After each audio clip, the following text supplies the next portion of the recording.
Hello. Today's episode number 127 of the Professor Slots podcast discusses 6 playing styles for slots enthusiasts. Plus, in this episode, I'll be covering the current state of slot machine casino gambling in the great U.S. state of Illinois. Thank you for joining me for the Professor Slots podcast show. I'm John Friedel, and this is the podcast about slot machine casino gambling. It is where I provide knowledge, insights, and tools for helping you improve your slot machine gambling performance. In case you missed it, on my last episode, I went over my Beginner's Slots Players Primer from my weekly live stream Q&A session on YouTube. Further, I reviewed Idaho slot machine casino gambling in 2021. I hope you enjoyed listening to my last episode as much as I enjoyed making it for you. Remember to visit professorslots.com/subscribe to get my free report revealing the top 7 online resources for improving your gambling performance, including the one I've used as a top-tier slot machine casino gambler. Here's the audio recording of my latest live stream Q&A session. Hello, slots enthusiasts. How are you? My name is John Friedel. Welcome to Professor Slots, a channel devoted to mastering casino slots so you can win your way to success. I need to finish getting set up here. I got so busy with the live chat, the pre-show, that I haven't hooked up yet. So give me a second. But in the meantime, today we're going to be diving into how to play slots in ways that match your gambling goals. It's hang on. It's great to see you all here again for another Professor Slots podcast and live stream. If you're with us live, be sure to say hello, ask your slots related questions, and share your gambling goal, because that's somewhat the center of what we're going to talk about today. Okay. I don't know how the TV anchors do it. Thanks to all the early arrivals that showed up before the start of the show and the friendly discussion we had in chat. Also, thanks to the many new slots enthusiasts that are continuing to show up on my weekly live stream. You are very welcome here. Let's see, where am I at? So today we're going to be talking about the slots playing slot styles based on your gambling goals. Lots of people coming in. Hi, everybody. I'll get to you in a minute. So a bankroll, which is the amount of cash a player has available to gamble at a casino on any given visit, almost entirely identifies a player's style of gambling. Whether a player can afford a small bankroll or a relatively large bankroll shouldn't be a judgment of performance. Instead, people get that kind of confused. Well, if I bet more, I win more. Well, the jackpot may be more, but you may have to invest more money. And did you win proportionally more or less? So these little details about definitions. So instead, a player's performance should be judged by how well their gambling goals are being met. And those goals are entirely the province of each player's wants, needs, and desires. What is your goal regarding slot machine gambling? Please comment below in the description, or if you're here in the live chat now, let us know what are you trying to do? Are you trying to make money? Are you trying to maximize comps? Are you trying to make money and maximize comps? What's your priority? So what follows are the most common styles of gambling I've observed or used successfully myself. Sometimes I've observed one style, then used it immediately myself. Other times I modify it somewhat based on an understanding of which goal I was aiming for at the time of that casino visit. The relative size of a bankroll affects each style of gambling, whether it be as little as $25 or as much as $2,500 for each gambling style. I've provided scenarios for substantially different bankroll sizes. The goal of this style is pure and simple entertainment. Of all the goals, it applies the most so style number 1, entertainment with friends. The goal of this style is pure and simple entertainment. Of all the goals, it applies the most to most slot players. Perhaps it involves going to a casino with a few friends, having a few drinks, maybe watch a sports game at the bar. Wait a minute. Rings a bell? Super Bowl's tomorrow, right? I think we have a Chiefs fan among us on the live stream based on the pre-show comments. Chuck. Right. So maybe you watch a sports game, have dinner, and of course gamble a bit. If someone makes a few dollars, perhaps even wins $100 or $200, then they have bragging rights with their friends until the next casino visit. If everyone loses all the money they planned on spending, then hopefully they can prevent each other from making runs to the ATM for additional cash for withdrawals. And in this way, an enjoyable evening is had by all. And we have other Chiefs fans in the live chat. The parking lots or structures attached to casinos are filled with the cars and trucks of this type of gambler, the entertainment, fun night out gambler style. The total cost for a night of this type of gambling, not including dinner and drinks, can easily be $100 or less. The financial goal is to be able to play for a while. We have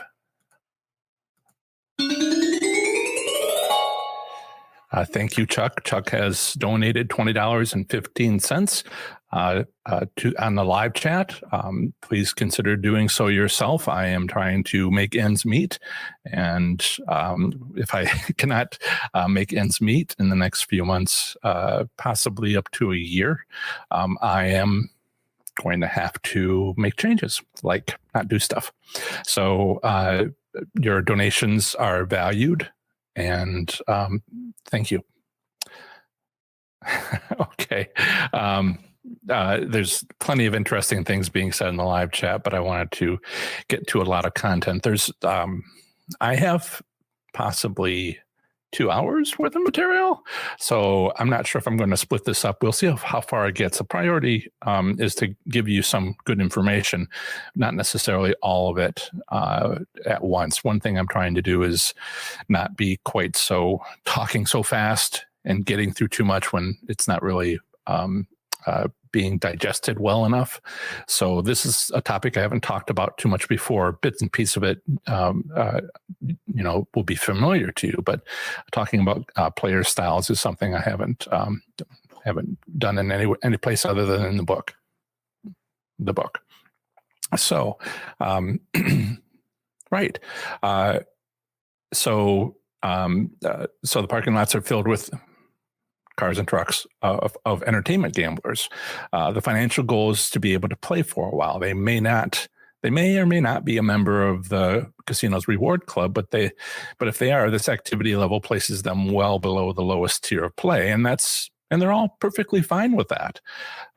Entertainment is the goal of these players. Entertainment here means they want to have the occasional bragging rights with their friends. Further, they want their bankroll to last long enough into the evening for them to realize that entertainment goal. So this may not be your gambling goal, but Magpie. Magpie 11 has donated $20.03. And this is a super chat, and he says, "Sorry, Chuck, TB will win." Sports fans,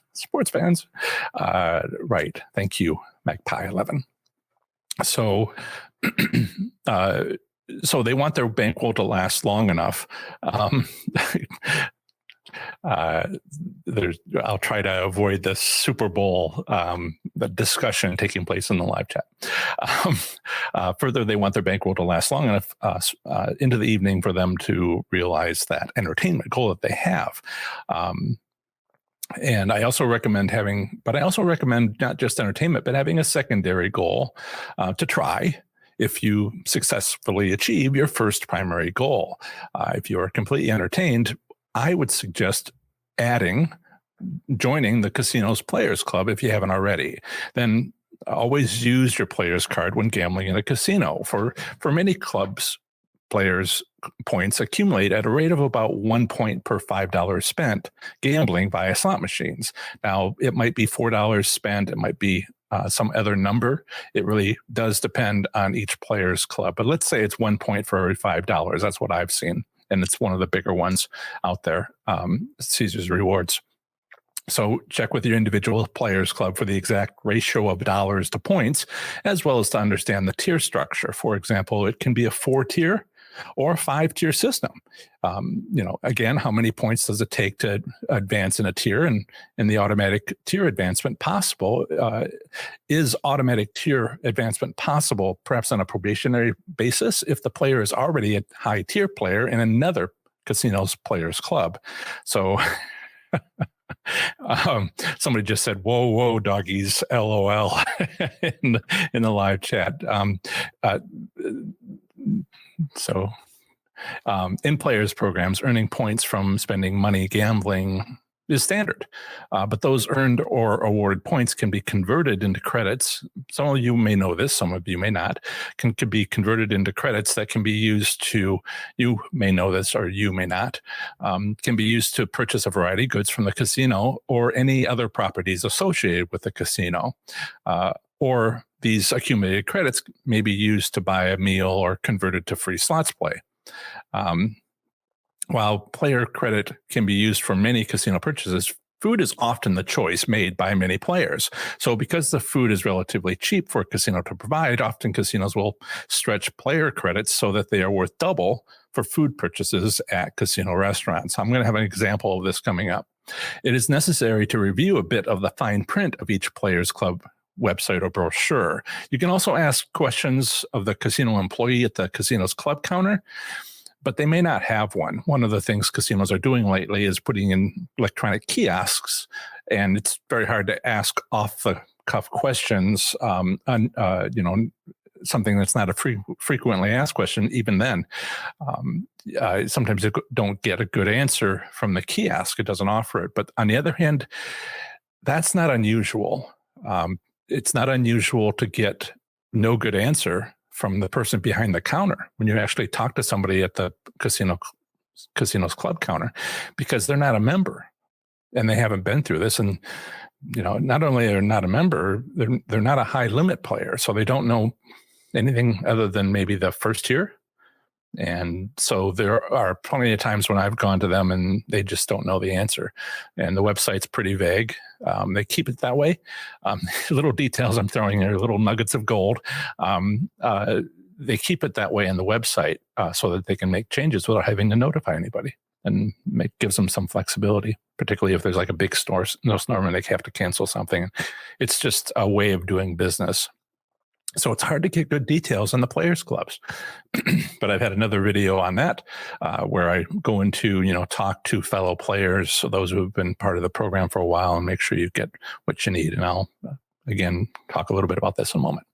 So if the players club details can be a little overwhelming for players new to such systems, try not to let it prevent you from signing up for the players club itself. All comps tie into this club, and not signing up for it is a severe profit loss at any level of play. Signing up is usually optional, though. On a friend's night out, there may be a little choice of which casino to visit. If so, then any assessment to determine the best casino may well be overridden by the convenience of the casino's location for a group of friends. While perhaps the specific casino cannot be chosen, it's a group decision. The particular slot machine played may well be a matter of choice. So let's make a careful selection of slot machine. You can use any one of my winning strategies or my goodness ratio, already succinctly explained in other videos. So today we will have Paula as our moderator, and she will be online in about 7 minutes, I can see. So be nice until then in the live stream. My goodness, all those comments. Style number 2. It all goes back in. This is for maximum comps. In the previous style entertainment goal, an element of achieving maximum entertainment while gambling was to join and consistently use the player's club card. Optionally, it must be used during gambling to benefit from complementary gifts, the comps such systems provide. What was introduced as an element of style number 1 regarding comps must now be expanded. Why? Because earning complementary gifts are the primary focus of this second player style. Everything just explained applies to this second style. Yet the difference between them is that this second style assumes a somewhat larger bankroll with more frequent visits to the casino. Consequently, compared to an entertainment focus with its comparatively limited investment in time and resources, you might only go to the casino once a year.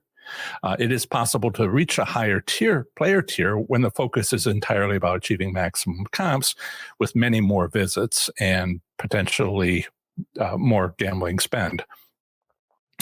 And more gambling spend because of those more visits.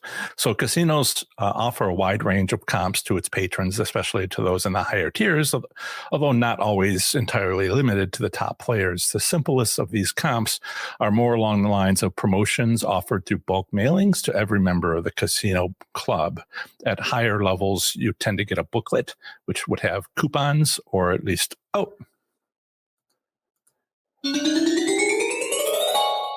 Thank you, Chuck. He gave a super a sticker, and he said, "You are amazing." I should share that. Need more hands.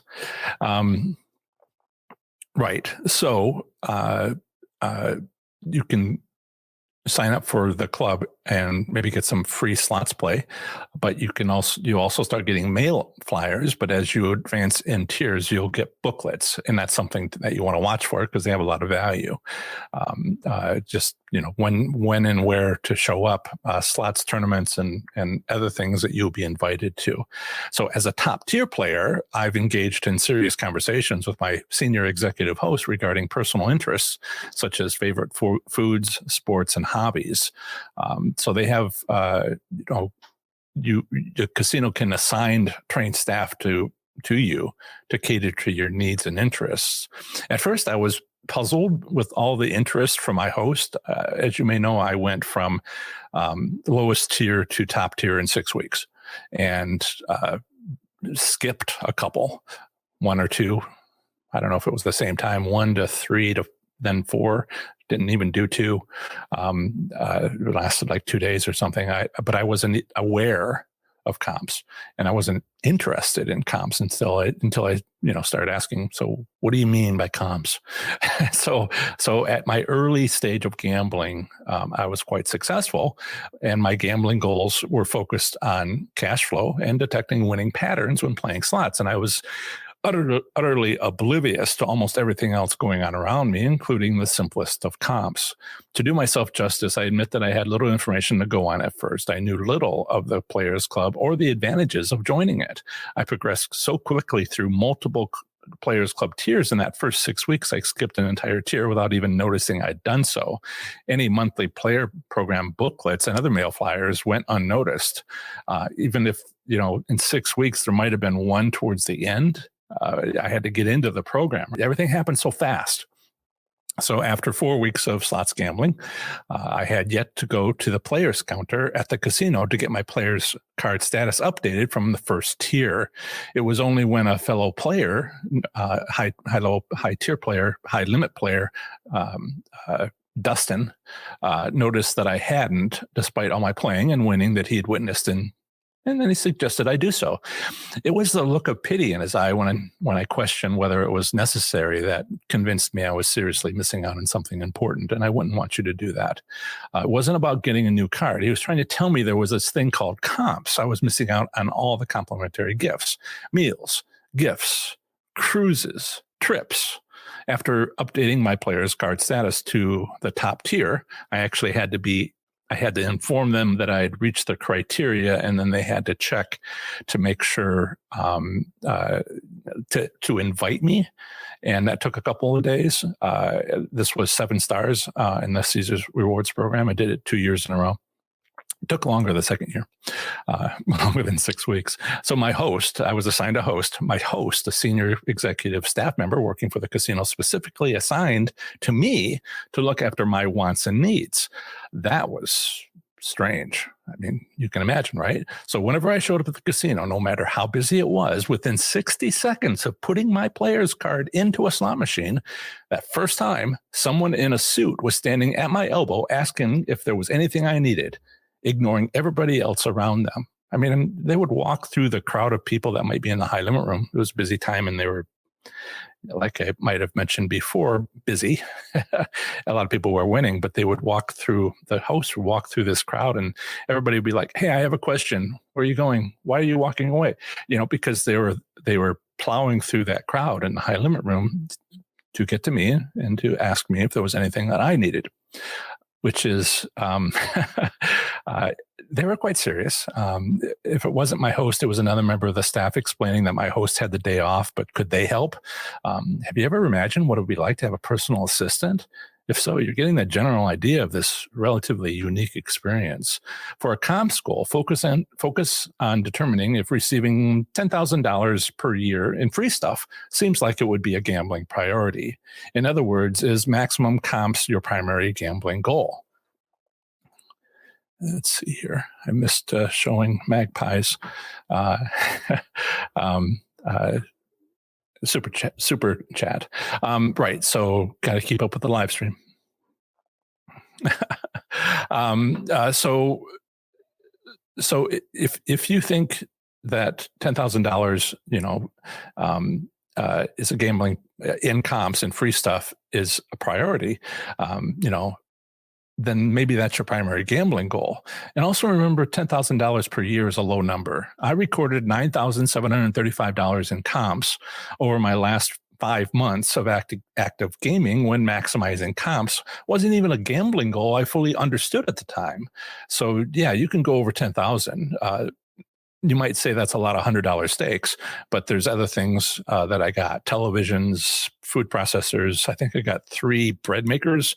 Give them to family every holiday. Might need an extra room. But then at that time, my gambling goal was to learn, to see, refine, and then teach myself to use gambling patterns with these casino technologies, including how they were affecting the operation of not only the slot machines, but the Players Club. What I was learning was the multifaceted nature of these new technologies. So a consequence of making maximum comps your primary gambling goal is a need to increase the amount of money or bankroll needed to be spent on slots gambling relative to the prior entertainment style. And there's a way to not fully spend it. We'll talk about bankroll cycling in a moment, and that's what I want to get to before we take a break and check in with a very active live stream. To reach top tier status in 6 weeks, I managed an average bankroll of $5,600 over 25 visits. I mentioned the precise bankrolls and number of visits to provide an estimate of roughly how much it might take for a player to reach top tier themselves, perhaps spread over a full year rather than 6 weeks. If I'd instead gone to the casino over 1 year using much smaller bankrolls and spreading them out over many visits, this could also have resulted in top tier Players Club status. This scenario, I think it actually might be easier because more chance to get some multipliers on your Players Club when you first get to the casino.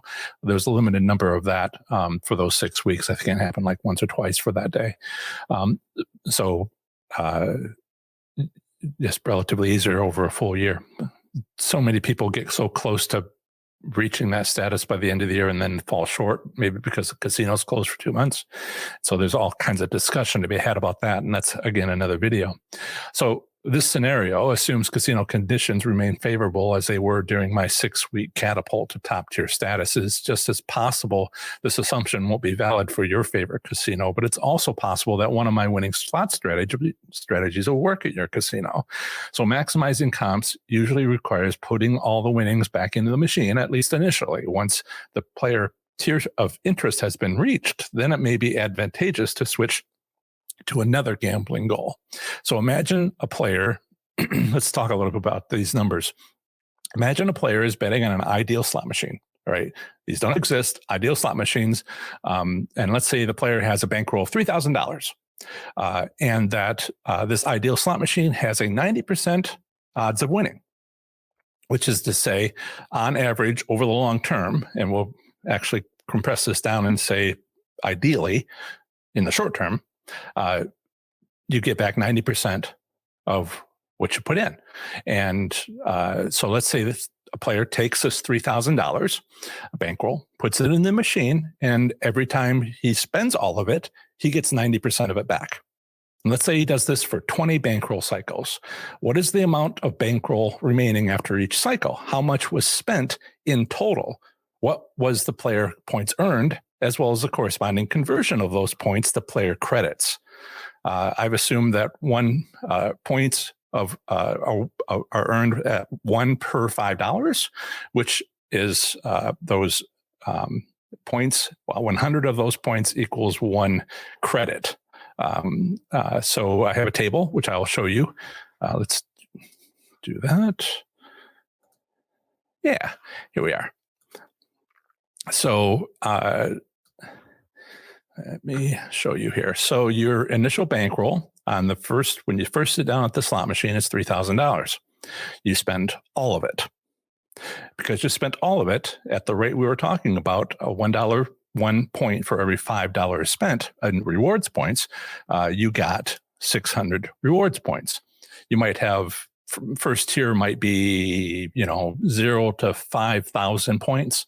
So this got you 10% of the way to the second tier.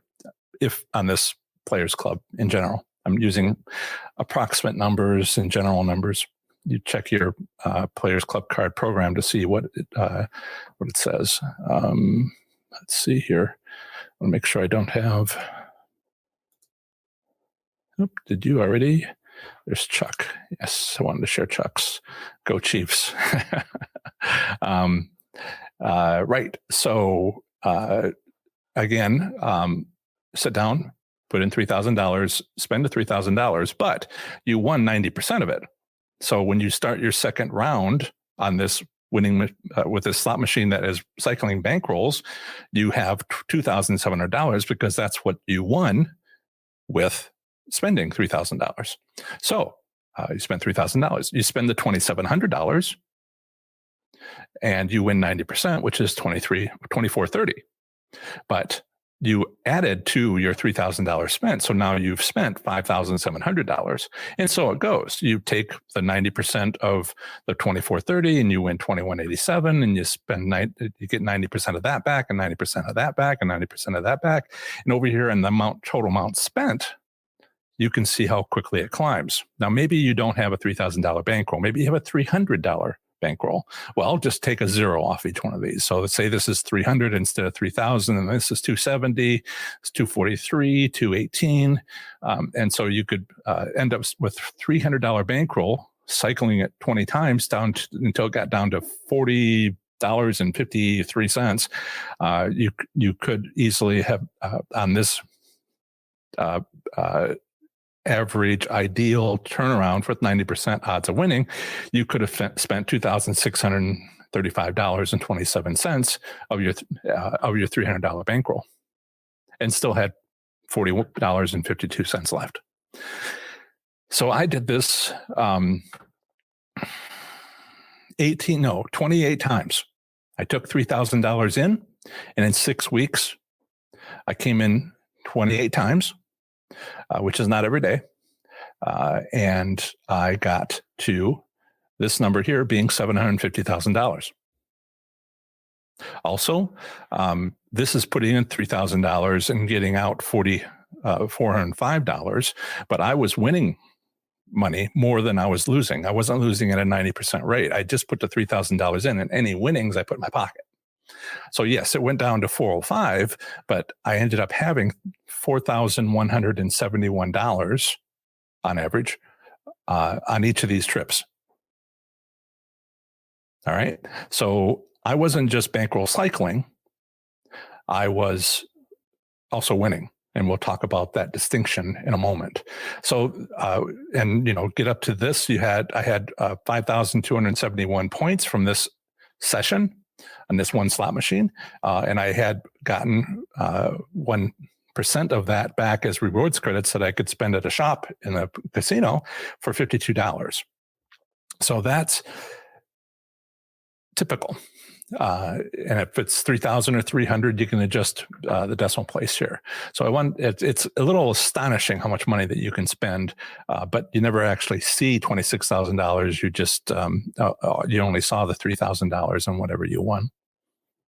Okay, so I'm going to stop sharing that, and I'm going to stop sharing this, and I want to see. So to decide if a goal of maximizing comps is the primary goal of your interest as a player, ask yourself if another fundamental goal is of obviously greater importance. Let's consider the adage, you can do anything you want, but not everything you want. Or as I tell my college students I teach, I don't care what your goal is, I care that you have a plan. I don't care what your plan is. I care that you have a plan.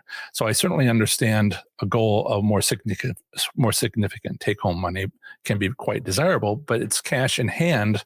Is cash in hand significantly more critical to you than non-monetary gifts? Both can be equally valuable depending on your lifestyle, depending on you.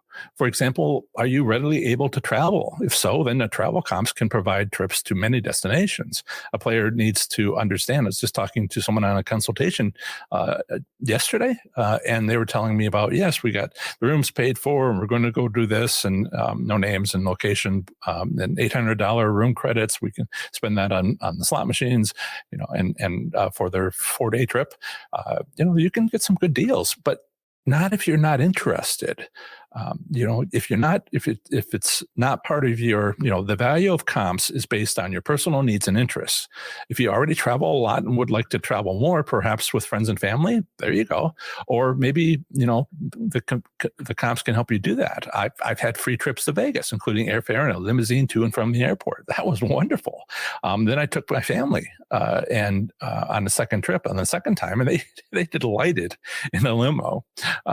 So family also enjoyed cruising the Caribbean for 7 days. If a player is not at all interested in travel, they can still maximize comps, but won't be taking advantage of the most expensive comps, those related to travel. But there are other exciting comps besides travel. What about your local sports teams, right? How about attending preseason opener at your local professional football stadium? I did that. From the casino's suite of free food and alcohol-age beverages. Yes, I know that's not how true fans watch football. You actually have to be cold out, not in a heated suite, but it was interesting to try it. So I'm going to, one other thing I wanted to say was if you do buy a meal and it's free, please remember to tip. I have shocked my server at fine dining establishments in the casino. Remember those $100 steaks I was telling you about? $100 steaks. Steaks. After a while, it was a lot. But you could tell from the servers that they didn't expect any tip because the meal was free. 20% of zero is zero. But I just want to remind people to please tip the servers. It's somewhat dependent on their salary. And so just because it didn't cost you anything doesn't mean. I ended up having $100 meals that were free, spending about $20. And eventually I was like, well, if I just went someplace that got a sandwich, it would be cheaper. But it was, wouldn't be fine dining. Anyway, please be aware that comps don't include a server's tip, or for that matter, alcohol, usually, unless you're on Las Vegas Strip. So let's check in with a live chat to briefly say hello. Wow. Paul is here. True. She says true football fans are cold. Sorry, I was in the suite. We had a glass window that we could open if we wanted to, but I stayed back. I took somebody who was adamant about, you have to clear 3 feet of snow off your chairs in the highest part of the bleachers in order to truly be a fan. But he didn't seem to mind the free alcohol that one time. So good morning, everybody. Got a lot to get through. I will try to breeze through. I think, was it TJ? No, where was that comment that I saw? Catherine's here. Hi, Catherine. Simples OL, Simple Soul 2. And Busy Mommy Reviews. we've been chatting a lot lately. Skinny Cricket is here. And let's see, Steve is here. He's in Green Bay. Magpie, who has donated. Suzanne from Oklahoma. CJ is here. Jim. A Texan Jack Potter Slots. I need to have the members of the Facebook groups that I have. I have one for every state and one for international, national, domestic, to be like personal accounts, not business accounts. Sorry. So Thompson Gaming Experience, Tom says, yep. Silverloft, hello. Okay, I'm going to avoid the taking a stand on Buccaneers or Chiefs. Let's see.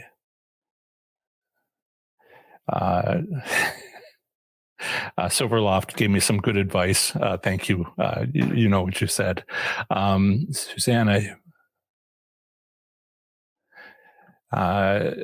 No, Suzette is new. She wants to know if I donate the super chats to charity. I don't. I do not. I donate to charity, but I don't take the super chats and donate to charity. I lost my job 6 months ago. I shouldn't say lost it. They removed it, and I was laid off along with 1 in 3 other aerospace engineers at my company, and saw it coming. So I started a business a few years before, and right now I'm kind of living on my savings, and then it's declining, but the business is Professor Slots is starting to return some money. But basically, if I run out of money, I will lose everything, which is not entirely a bad thing. There's lots of things that I could just get rid of, but I would lose the home and hopefully not lose the cats. And but then I'm sure that I will continue to grow, and then a year later, I might be able to recover. I'd rather not have to go through all of that, however. So it's something that causes me anxiety.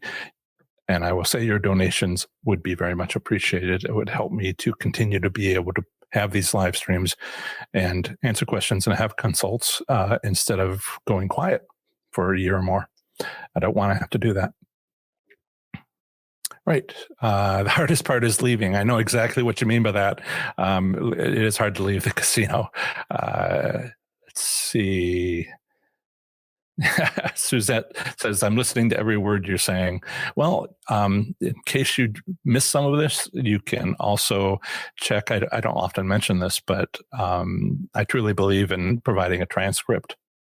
And so I have a transcript that will be available in the description below, so you can download the PDF on what I've said, except for the parts where I'm kind of like answering questions in the live chat. But the content will be there. And I do that for the podcast as well. And also I provide closed captioning on all my videos except for the live stream because I just can't. That's why the document's there. Okay. Chuck Lillard says free is a very good price. And questions directed to one another.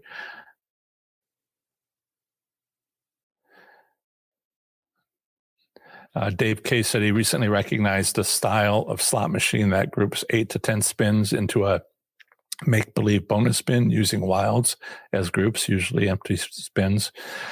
Be careful of that. Sometimes these are meant to seem like that's what's happening, but careful reading of I've seen people been tricked by that. What was it? Dancing drums. People think dancing drums have something left over if someone doesn't if someone starts playing it and somebody else jumps on. But if you read the fine print on the pay table, it actually doesn't transfer to the next player, but it is done deliberately so that people think it does. So be aware that slot machine manufacturers suggest something, but if it has to be in the fine print in order for it to actually be true. That sounds like something that could be either way. Okay. Okay. I got a comment. Love free play. Yeah, I do too. Ginger is in Venice, California. and love my site, watching all your videos, telling my husband all about your tips. We're ready to go. What's your thoughts on virtual roulette? I'm a slots person. If you are talking about not online, virtual roulette is like video poker. It's like comparing roulette, the table game, to virtual roulette is like comparing the table game of poker with actual cards to video poker. Yes, the poker rules still exist, but it's now a slot machine. So all the stuff I talk about also applies. I found Harrah's North Kansas City. I drove over to Harrah's North Kansas City. It's a Riverboat casino because I saw they had incredible odds on 8. It was like 98% or something, just wonderful, right? On 8 machines. And I went in, used the kiosk, found those 8 machines, and they were virtual roulette. And I was like, oh. So, I don't, my philosophy is I don't care what the game is. I care about the location of the game. In large part, and there's some other things like goodness ratio and some other stuff. Right, moving on. Oh, something happened?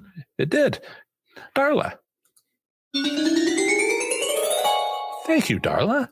Darla has given a super chat. Super chat. She says, thank you. Thank you. Again, I am trying to survive. Let's see. Oh, since we're kind of talking about this, why don't I share that? I'm going to switch over to this.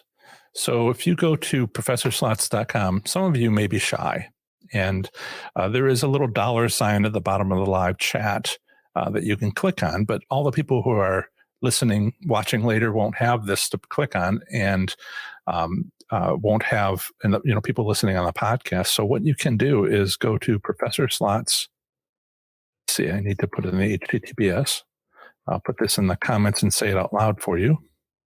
It would be professorslots.com/tip. And if you go there, you will come to this screen that I'm showing you here.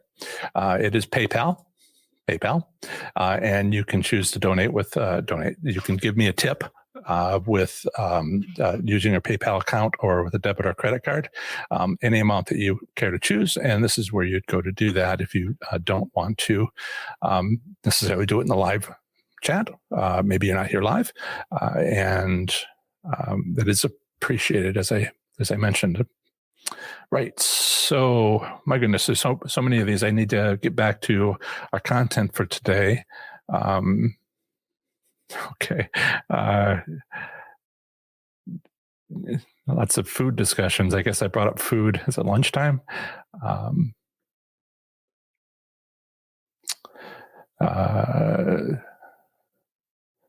Yeah. Okay. There's a variety of things that can happen with your Slots Club. I've had an entire live stream devoted to whether or not you should use a player's card, and that's available out there. It was a fun discussion. All right. IMO cards and tracking are important to record your losses to offset your wins on taxable jackpots. Jim, I'm going to have to disagree with you on that. There is no standard format for win-loss statements. Some just offer the difference, positive or negative, and that's all you get. The IRS has been very clear. They will do their own subtraction. They would like to know how much you spent, how much you won, not the difference. So yes, it's great what you're talking about, the records, when it's a player's program that actually provides these records that are actually useful, but so many don't. There's no standard. And as a consequence, the IRS says that's secondary data. It's secondary back, it's like making, withdrawal slips. If you got them, sure. If you're being audited, that would be a great thing to have, but they don't consider them primary. What is primary is something that's amazing to me is that the IRS will trust you. If you make a spreadsheet, written, electronic, make a spreadsheet, the date, the casino, how much it took in, how much you left with, just that. And you'd want to do more than that because there's some useful comments you can make about which game you play and all that. That would help you with winning. But for the IRS's sake, it's all right there. If you Google gambling records on the IRS.gov site, they'll tell you all of this. And so, they get downright finicky if they don't have all the information. And it may very well be true for you, for your casino in California, Jim, but it's not universal. Mine show the difference. They don't show how much I want to spend. It was just incomplete, and for many players clubs. Right, Cheryl's Adventures in Slots, 100 something a year, 100,000 something a year for 7 stars for gambling bankroll.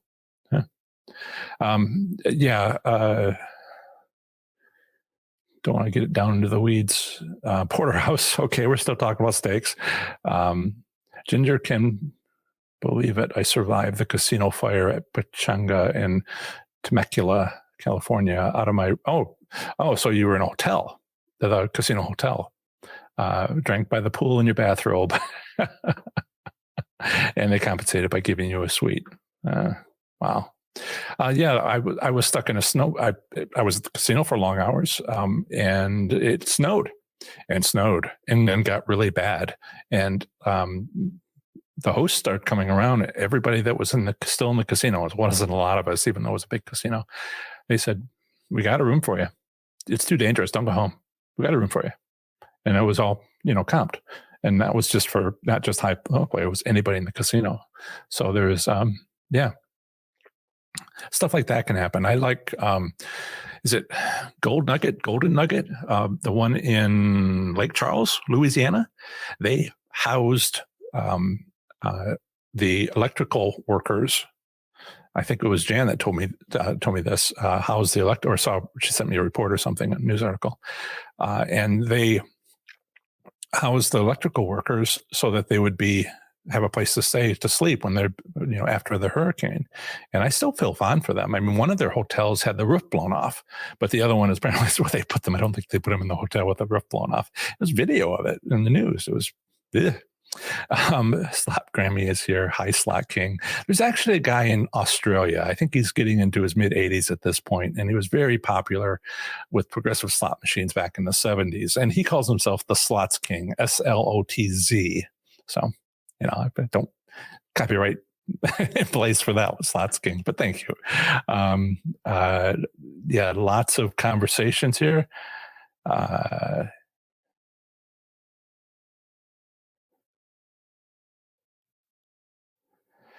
Someone is saying, are room rates dropping? If room rates drop, will that mean that you could predict how the casino is going to go? Well, I would say if the room rates are dropping, then the casino odds of return would actually be worse. Because if they have to, if they're having financial problems, then why would they just stop at giving out free rooms? That's to get people to come in and spend money. And so why wouldn't they try to, we've talked about this. I don't like going to promotions because, they know I will go. They know I will be there, and that's not ideal. I want to go when they don't know I'm going to be there. Not me personally, but anybody who walks in during a promotion is, why would they win? So I like to go when I think I'll win rather than when they are telling me that when they're sort of like hinting that they won't pay me because that's why they're having the promotion. They're trying to make a big night for themselves. Right. All right. I'm going to get back to things. There's many more comments. By the way, I am inundated with comments and emails. So I spend a few hours every day answering them. And after that, I kind of have to let them go. So before it used to be, Mary Beth masking the world one face at a time. Okay, where do I find old content? ProfessorSlots.com. That's home base for me. The live streams go away after not too long. They're still out there, but you can find them on my website. If you go to my podcast, there's show notes there, and that's really where everything is at. And I have to be choosy about what I put on YouTube. Excuse me, what I put on YouTube, in order to make it a good experience for everybody. But the website gets everything, and there's hundreds of stuff there, including YouTube was more of a recent development. And so I'm still getting caught up. There's so much to upload, hundreds of videos still to do. And all the time, I think I have, let's see, I just added these like the last couple of days. Machines with a View. Do big jackpots happen? When strategy one works, but you still lose money. How to progress in slots gambling to become a bigger winner. Tribal gaming, progressing in styles.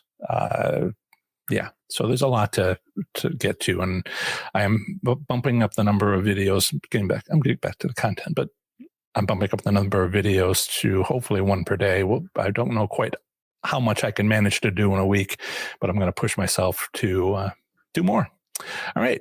So we've talked about everything I wanted to talk about. Let's talk about style number 3, maximize, and see if I can get these done, half these done in 10 minutes. Style number 3, maximum taxable jackpots. Maximizing the number and amount of jackpots is somewhat similar, yet slightly different from maximizing comps. The goal of maximizing comps is accomplished by increasing the number of points and therefore credits earned. So I'm going to go back to shutting this, not sharing this anymore. Where are you at? There you are. And there. All right. Hello.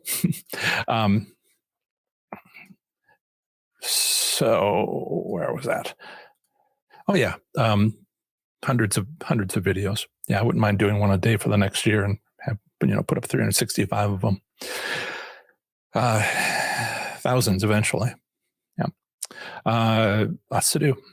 For most people trying to maximize comps, sufficient Players Club points are earned by cycling bankrolls. Doing so wins comps from the casinos, especially at higher tier levels. As long as such cycling continues, no taxable jackpots are technically needed to accomplish the goals of maximum comps style of gambling. But to maximize comps, players aren't precisely looking for a slot machine that is paying out taxable jackpots. They're looking for a loose machine. If, for example, they find a slot machine that pays out $25 for every $25 spent, or to $500 for every $500 spent, then they found a slot machine which cycles bankrolls, and these generate Players Club points. However, if a slots gambler with a goal of maximum taxable jackpot and very little interest in comps were to play that same bankroll cycle machine, they'd have a tough decision ahead of them. The first decision point is related to their actual level of interest in earning comps. If completely disinterested, the player would probably move on to any slot machine with a performance for which they are looking. But that's only a probable decision because of the next decision point, which is that slot machines cycling bankrolls can be misread as only cycling bankrolls. I showed you my sheet of numbers. Where is it? There it is. Here. My sheet of numbers, and I said that I didn't get, I had $3,000. I got down to 405, but I was winning hand pays. And so in my pocket, by the time this is all over, I had almost $4,000 with the 400. It was just over $4,000. So this is cycling bankrolls, but my experience was cycling bankrolls and winning hand pays. So that's, if you sit down on a machine as someone who wants to make money and you find it's cycling bankrolls, well, is it? Why don't you cycle for like 4 hours and see if you win any hand pays? I mean, maybe you will, maybe you won't. Maybe it just cycles but do you want to risk the chance that it's not like, well, cycle bankrolls and every 3 hours, every 2 hours, you get like a $5,000 hand pay? Well, hope you don't get tired of sitting. This is one of the things I've talked about in the past, where you find a winning machine and you can't leave. No restroom breaks, or there's, you're no food. Don't drink too much. Don't drink too much alcohol. You to keep it going, you need to take certain actions. So one of the things I also want to mention is that if you're winning a hand pay, if you're winning a taxable jackpot, they're all taxable. But I'm saying when I say taxable jackpot, what I mean is, in case the IRS is listening, what I mean is it's taxable at the moment of winning it, rather than taxable when I go home and do my records. So taxable jackpots, in my opinion, come in three different varieties. Those are, on a quarter machine, you might win $100. All right, that's the lowest level. On a $5 denomination machine, you might win $1,500. All right. The first one has a top jackpot of $2,500, and the high limit machine has a top jackpot of $150,000. So these regular low level $100, wins on a quarter machine, that's typical. I call them regular jackpots, regular wins. But the next one up is higher. It's about 10% of the top jackpot.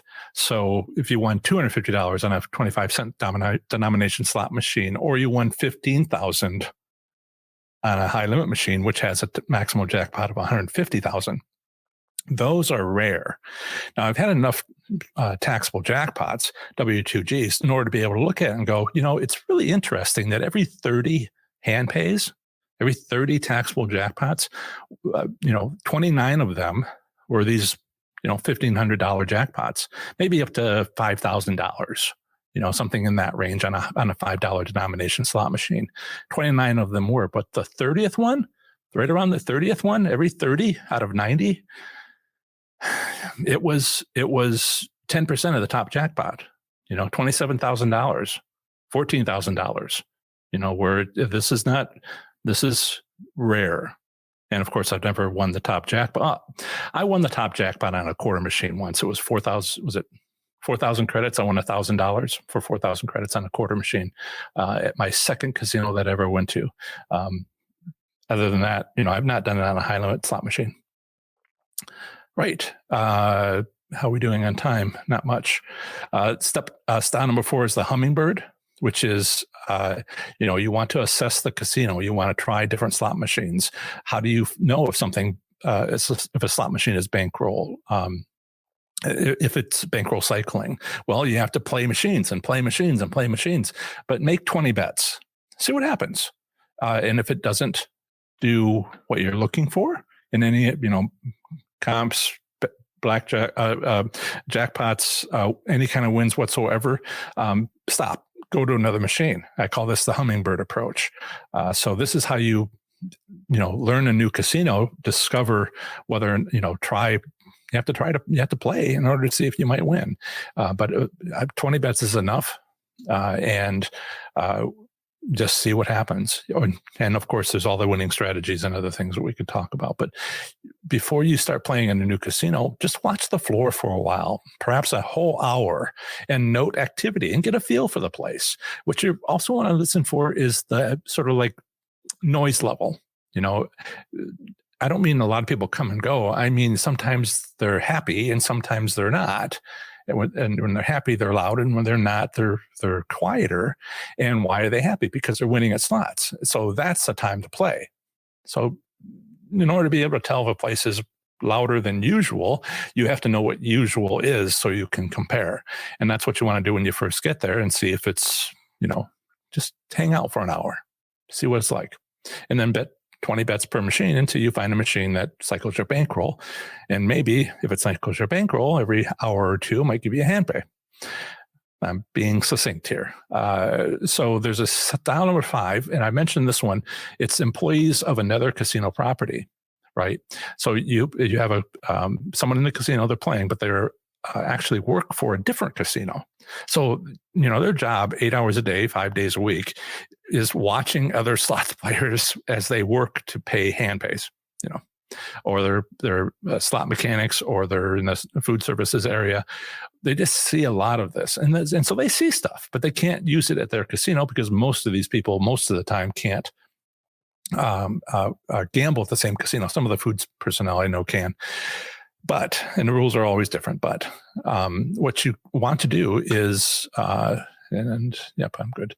What you want to do, if you are an employee, and I've been meeting more and more people who are fans and who are employees of another casino property, you can use what you see at your casino and try it out at others, but understand that you're missing vital pieces of information, like all the prep that player did before they even arrived at the casino. All you can see is what you observe they do. So you could be missing some critical information, but as long as you understand, you get so much information, minutia, 8 hours, 5 days a week, boom, boom, boom. There's so much going on, maybe too much going on, but you can start looking for patterns. And unfortunately, you have to see if any of them work at a different casino because you can't play at the one you're at. So tips are: don't bring a bankroll to the casino, which you cannot afford to lose. Stop gambling when it is not going well because no one else will stop you. Always be kind to casino staff and remember to tip them for services rendered. Bring a buddy, someone you trust, to provide support while you're gambling. Don't drink and gamble unless you don't care about lowering the odds of winning. Take breaks to stay rested and focused, about 10 minutes every hour. Although if you're winning on a slot machine, no breaks. Learn about the usually unknown services like locking a slot machine for breaks. Style number 6, I've got a minute. Optimal performance for maximizing profit or using everything. This is where, I try to explain to people in essence that if you're going to learn one of my strategies, learn it well. Just do that. Too many people will win a jackpot based on a strategy that I provided, and suddenly the strategy is out the window, and now they're just going to spend. And then when it's all gone, they'll be like, right, I was going to work on that other strategy. and so do one at a time, learn it well. Do a second one well, learn it well. Only then should you begin to combine them. And one of the things you'll find is that you'll naturally combine them once you learn them each well. This is what I've seen. So I'm down to past 30 seconds past my time, more with delay. Thank you everybody for the show. I know everybody's got to run. So smash like button. What's the minimum bet to hit a hand pay or jackpot? Look at your pay table. The pay table will tell you how many credits you need to bet in order to win something that's around $1,200, and that's your minimum bet. Some people actually don't bet that much, so they don't get a hand pay because they think they don't have to pay taxes if it's less than $1,200, although everything is taxed, but they still do that. I hate to give that tip out though. All right, very active chat today. Let's see, I think I can actually tell you analytics.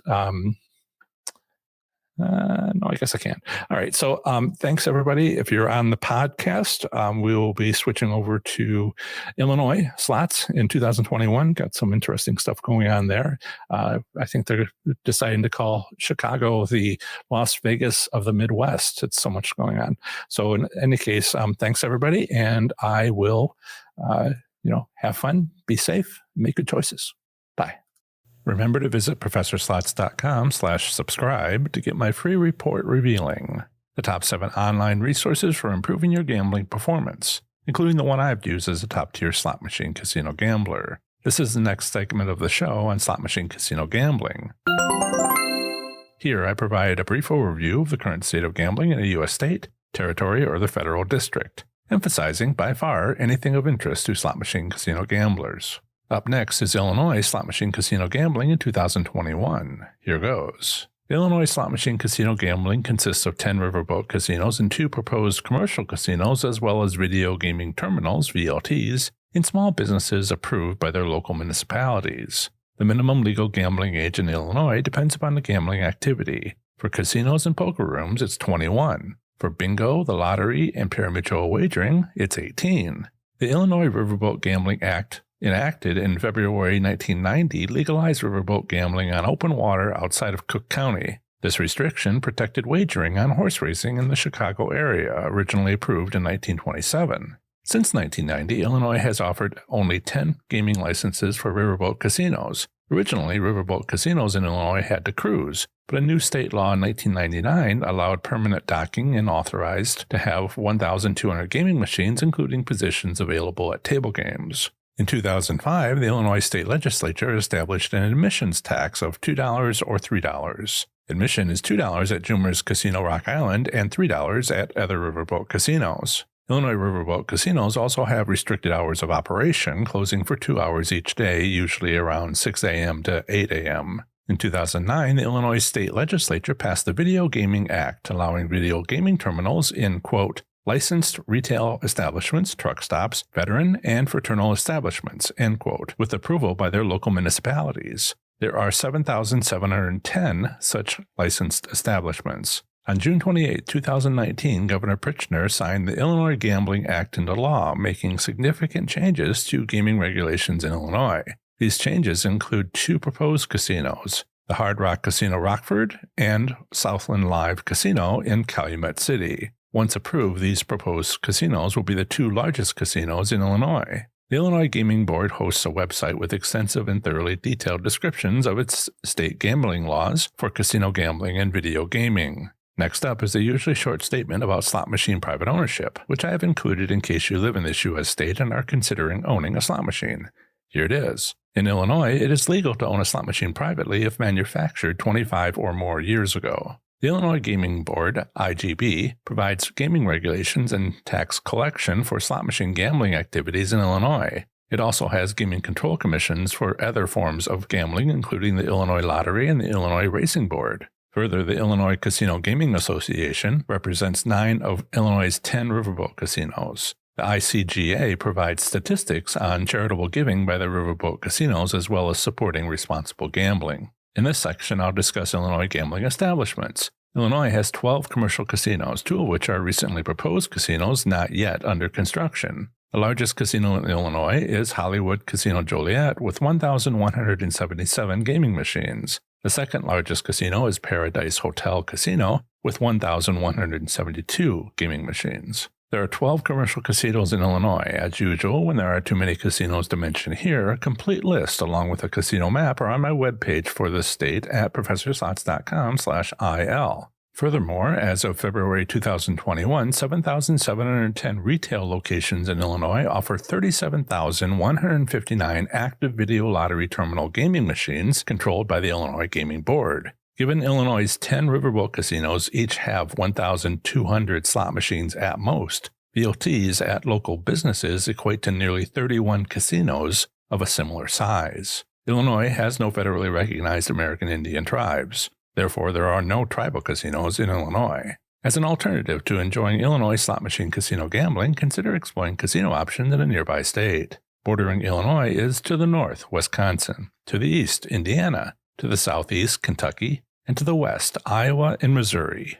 To visit any of my articles in these U.S. states, simply visit professorslots.com followed by its 2-letter postal designation. For example, my Wisconsin slots article is available at professorslots.com/WI. Are you interested in sharing and learning with other slots enthusiasts in Illinois? If so, join our Illinois Slots community on Facebook at professorslots.com/FBIL. All you'll need is a Facebook profile to join this private Facebook group freely. There, you'll be able to privately share your slots experiences as well as chat with players about slots gambling in or near Illinois. Again, use this convenient link I've created to go directly to our group on Facebook, professorslots.com/FBIL. Join us. Illinois has established theoretical payout limits of 80% and 100% over the lifetime of a slot machine.